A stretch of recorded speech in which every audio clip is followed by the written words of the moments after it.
Guy 7th here. I'm not beating around the bush with this one. This is Mass Effect Andromeda.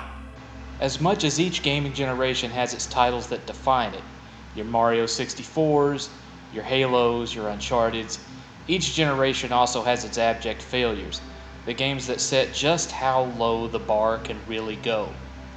While it's rare that we can say what game was the worst until the generation is ended, I'm looking at you, Ride to Hell Retribution, I'd be remiss if I didn't name Mass Effect Andromeda as my current #1 contender. First off, I have to admit, I was not looking forward to this game when it was announced.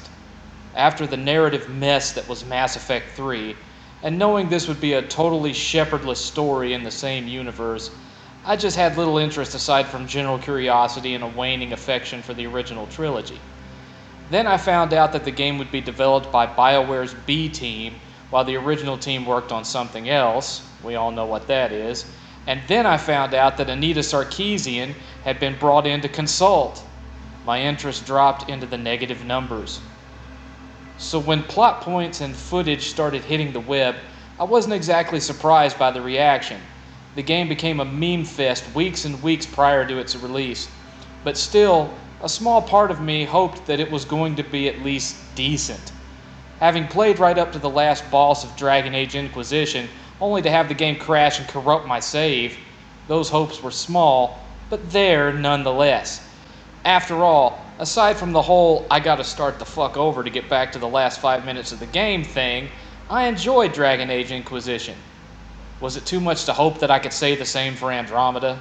Yes, 1,000 times yes, it was too much to hope for.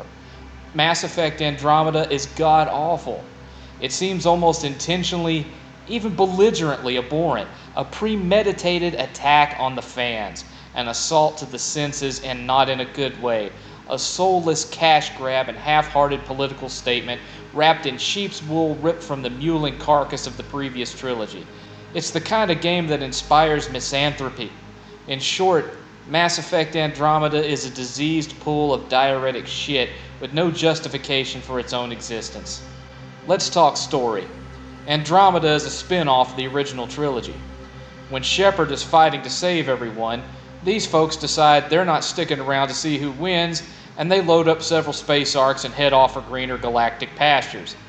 Unfortunately, years and years after Shepard already won, thus making their whole journey pointless, they awaken to discover they've traveled to a galaxy being systematically conquered by a race who learned interstellar diplomacy from the Borg Queen of Star Trek and the Necromongers from Chronicles of Riddick. They go to a planet, size it up, and then slowly turn its intelligent inhabitants from nice fugly aliens into evil religious zealot fugly aliens. Message! There's a goddamn message here. You see this thing I'm using to beat you profusely about the head and shoulders? Yep, you guessed it. That's the message.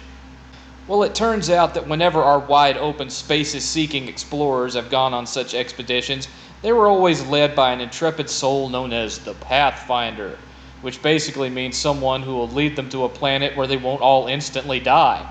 In Andromeda, this character is known as Ryder. Ryder can be male or female, chosen at the beginning of the game. And if you choose female, oh lord, you are in for a real treat, because you will then get the privilege of playing as one of the most visually unappealing video game characters to traipse across the screen since the FBI agent from Deadly Premonition first grinned into his coffee. What the hell happened here? How did a character that was actually based on a real supermodel end up looking like, oh, right. And there's no making her not visually abysmal. I know. I tried. I sat for 20 minutes playing around with the character editor, changing anything and everything I could to at least make her marginally palatable. It's just not doable, even after all the patches that were supposed to fix things. Forget about making sure that all races and creeds get equal presentation. We don't want to leave out the aesthetically challenged. So let's just make sure that while the default male character looks perfectly presentable, every female character must look like one of the androids from AI tried to eat their spinach, because only unattractive women will care about being equally represented. That's not sexist at all. Ahem. Yes, the character designs suck. And yes, some of that was caused by using procedurally generated facial animation during the in-engine cutscenes, which was partially repaired in patches. But that doesn't change the fact that the characters themselves just look cartoony and yes, ugly compared to the characters from the previous 3 games. What's really sad about this is that some of the environments are beautiful, some of the best I've seen this gen, particularly when you're driving around on the moon. I just stopped for a bit and turned the camera around looking at where I was. It was amazing. But to have such eye candy for environments only to populate them with such ugly characters, it mildly nauseates me to even think about it. Then you throw in the glitches. Now, BioWare games have always had their fair share of this, but this time around we're getting a real Fallout New Vegas at launch triple helping of suckitude here. Being stuck in the initial test stance for a character, having limbs vanish, getting stuck in the environment, characters leaping through the ceiling at random, and of course the ever-popular dropping through the floor into infinity. It's all here, folks. This game is like a greatest hits compilation of every glitch you've ever experienced over the last 3 generations of gaming. I wish I was making that up. So, weak story, horrible character design, riddled with glitches. Can I at least tell you anything positive about the gameplay? No, not really. The aiming is fine, maneuvering hasn't changed much aside from the jetpack, but instead of a set cover system, you now have this terrible auto cover, which doesn't do what you want it to do half the time. The interactivity between you and your teammates has been greatly dumbed down. But since the team AI has been almost in the opposite direction, greatly increased, there's almost no point in you even being there. If you hide behind a wall and just sit there, a lot of the time there will be no enemies left by the time you stand up because your AI will just kill them all for you. Each solar system you travel to has several planets that once again can be scanned for resources. And while they eventually made it to where you can skip the interplanetary animation of flying from planet to planet, flying from solar system to solar system is not skippable, along with some other stuff you'll be tired of watching about 30 hours in. And when you do make it down to the actual planets, what are you going to find? A handful of story missions and a ton of the same repetitive side quest bullshit over and over again, sprinkled about with aliens roaming the landscape and ancient alien terraforming facilities you must break into, destroying the same 3 or 4 classes of robot sentries and activating the reactor, then hauling ass back to the entrance before the resultant glowing cloud of nastiness that's good for you on the outside but will kill you down there, kills you. You'll spend the majority of your time running from point to point, person to person, slothing your way through tedious side quests like trapping and finding a good home for your pet space herpy, or driving around in your space jeep looking at worlds that should be more alive and vibrant than the trash from No Man's Sky, but somehow still aren't. Hell, one of the worlds is a jungle planet that takes place entirely at night. Frickin' sun never rises on this planet, despite one being right there in the center of the solar system map, complete with bioluminescent plants and animal life that was ripped right out of Avatar. I kept waiting for the fucking Na'vi to show up. The music is passable. It gets the job done. But there's nothing memorable about it.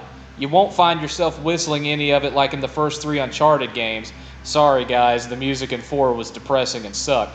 But it accurately conveys the mood the way it should, so I can't knock it that much.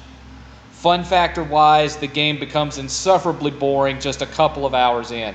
I really had to fight to stay through to the end, only to get one of the worst final fights of any game I've played in the last 15 years. I'm not going to spoil things by showing it to you, but let me just describe the scenario. You finally get to this nefarious son of a bitch, the leader of the villainous necroborgs that want to turn you all into evil space god-fearing fish people, and you never get to fight him, ever. You end up fighting the same handful of enemies you've been fighting through the whole damn game, while you run around flipping switches and jumping from platform to platform until finally you defeat this vile, insidious mastermind by pressing a goddamn button. I shit you not, you win the whole game by pressing a button. Kiss my ass, whoever thought this was a good idea. I'm done, just like the Mass Effect series, until everyone forgets that this game was ever spawned. This game was an insult, a digital kick to the crotch to anyone who enjoyed the first 3 games. It's awful. It's terrible. It's a half-assed attempt. It's a piece of shit. I can't not recommend it lowly enough. It's one of the worst games absolutely of this generation. Do not buy it for any price. It's horrible. It's a waste of time. Nada. Don't buy this piece of shit. 1 out of 7. God damn. Fuck off. I said fuck off.